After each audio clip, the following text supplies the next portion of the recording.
Receive a call from your local police department asking you for payment over the phone. Georgetown police say you're likely being scammed. Our officers have been responding to multiple scam calls, and they range from people pretending to be police officers to the IRS. In some instances, the scammer might tell the person on the other line that they have a warrant out for them, and without immediate payment, they'll be taken to jail. But in other instances, loved ones are involved. Just yesterday, we had an elderly female receive a phone call that her grandson had been kidnapped and she needed to give them $7,500.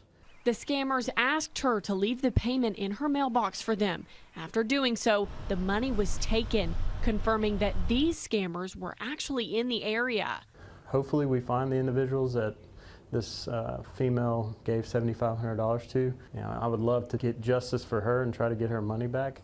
Nash advises those who receive calls like this to report them, whether you do give your information or not. A good rule of thumb to identify a call you should report is if the so-called officer is asking for payment over the phone in the first place. They start using scare tactics to make you feel like, oh, you're in trouble, you have to take care of this, you don't want to go to jail. Just knowing that the police department is not going to ask you for a payment over the phone. Confirming that they're here to keep you safe, no matter what. In Georgetown, Lucy Bryson, WKYT.